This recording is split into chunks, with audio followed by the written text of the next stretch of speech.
ഈശോയിൽ സ്നേഹം നിറഞ്ഞവരെ, രാത്രിയിൽ ദൈവം നമ്മുടെ മുൻപിൽ പ്രത്യക്ഷപ്പെട്ട് നിനക്ക് എന്ത് വരമാണ് വേണ്ടതെന്ന് ചോദിച്ചാൽ എന്തായിരിക്കും നമ്മുടെ ഉത്തരം? ഇതുപോലൊരു ചോദ്യം ദൈവം സോളമൻ രാജാവിൻ്റെ മുൻപിൽ രാത്രിയിൽ പ്രത്യക്ഷപ്പെട്ട് ചോദിക്കുന്നുണ്ട്. നിനക്ക് എന്ത് വരമാണ് വേണ്ടത്? അതിന് സോളമൻ പറഞ്ഞ ഉത്തരം 2 ദിനവൃത്താന്തം 1-ാം അധ്യായം 10-ാം തിരുവചനം. സോളമൻ ഇങ്ങനെയാണ് ഉത്തരം പറഞ്ഞത്: ഈ ജനത്തെ നയിക്കുവാൻ ജ്ഞാനവും വിവേകവും എനിക്ക് നൽകണമേ. പ്രിയമുള്ളവരെ, ഇസ്രായേൽ സമൂഹത്തിൻ്റെ ശക്തനായ ഒരു രാജാവായിരുന്നു സോളമൻ. നമുക്കറിയാം, ദാവീദിന് ശേഷം സോളമൻ ഭരണമേറ്റെടുക്കുമ്പോൾ ദൈവം സോളമൻ്റെ മുൻപിൽ പ്രത്യക്ഷനായി ചോദിച്ച ചോദ്യത്തിന് നിനക്ക് എന്ത് വരം വേണം എന്ന് ചോദിച്ചപ്പോൾ സോളമൻ നൽകിയ ഉത്തരമാണ്: ദൈവമേ, ഈ ജനത്തെ നയിക്കുവാൻ എനിക്ക് ജ്ഞാനവും വിവേകവും നൽകണമേ. അതിനുത്തരമായി ദൈവം സോളമനോട് പറഞ്ഞു: ഞാൻ നിനക്ക് ജ്ഞാനവും വിവേകവും നൽകുന്നു. കൂടാതെ നിന്റെ മുൻഗാമികളോ പിൻഗാമികളോ ആയ രാജാക്കന്മാരിൽ ആർക്കും ലഭിച്ചിട്ടില്ലാത്ത സമ്പത്തും ധനവും പ്രശസ്തിയും ഞാൻ നിനക്ക് തരും. വിശുദ്ധ ഗ്രന്ഥത്തിൽ നിന്ന് നമുക്ക് മനസ്സിലാകുന്ന ഒരു കാര്യം, സോളമനെ പോലെ ജ്ഞാനിയായ ഒരു മനുഷ്യനില്ല.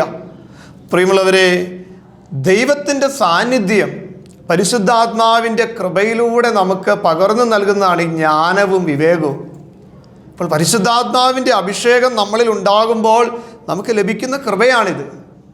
നമ്മുടെയൊക്കെ സ്വപ്നങ്ങളിൽ നമുക്ക് ചിന്തിക്കാം, നമ്മുടെ സ്വപ്നങ്ങളിൽ, നമ്മുടെ രാത്രികളിൽ യേശു സാന്നിധ്യം, ദൈവ സാന്നിധ്യം നമ്മുടെയൊക്കെ ജീവിതത്തിലുണ്ടോ? നമ്മുടെയൊക്കെ കാരണവന്മാർ നമ്മളെ പഠിപ്പിച്ചിട്ടുണ്ട്, കിടക്കുന്നതിന് മുൻപ് വീട്ടിൽ കുരിശ് വരച്ച് പ്രാർത്ഥിക്കുന്നത് കൂടാതെ കിടക്കുന്നതിന് മുൻപ് കട്ടിലേലായിരിക്കുമ്പോൾ കുരിശ് വരച്ച് 91 സങ്കീർത്തനമൊക്കെ ചൊല്ലി നമ്മൾ കിടക്കണം. എന്ന് വെച്ചാൽ നമ്മൾ ഉറങ്ങുന്നതിന് മുൻപ് നമ്മുടെ മനസ്സിൽ ദൈവ സാന്നിധ്യ സ്മരണ ഉണ്ടാകണം, ദൈവത്തിൻ്റെ സംരക്ഷിക്കുന്ന കരമുണ്ടാകണം. നമ്മൾ എന്ത് വിചാരിച്ച് കിടക്കുന്നുവോ അതിനെക്കുറിച്ചൊക്കെ സ്വപ്നം കാണുമെന്ന് മനഃശാസ്ത്രം നമ്മളെ പഠിപ്പിക്കുമ്പോൾ, പ്രിയമുള്ളവരെ, നമ്മുടെ ചിന്തകളിൽ, നമ്മുടെ സ്വപ്നങ്ങളിൽ യേശു സാന്നിധ്യം ഉണ്ടാകട്ടെ.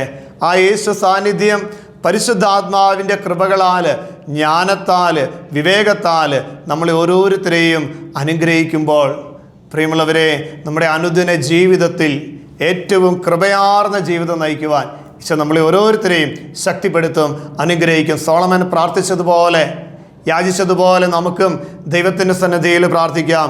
ദൈവമേ, അനുദിന ജീവിതത്തിൽ പ്രത്യാശയോടെ, കൃപയോടെ മുന്നോട്ട് പോകുവാൻ അങ്ങയുടെ ജ്ഞാനത്താൽ, വിവേകത്താൽ ഞങ്ങളെ ഓരോരുത്തരെയും അനുഗ്രഹിക്കണമേ.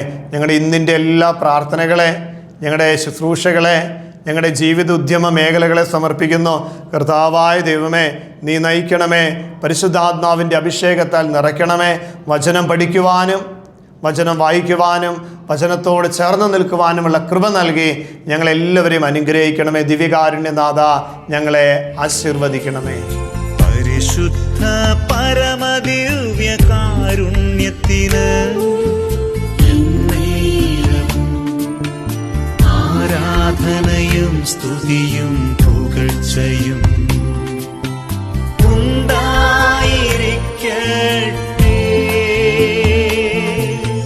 പരിശുദ്ധ പരമദിവ്യകാരുണ്യത്തിന് നേരവും ആരാധനയും സ്തുതിയും പുകഴ്ചയും ഉണ്ടായിരിക്കട്ടെ.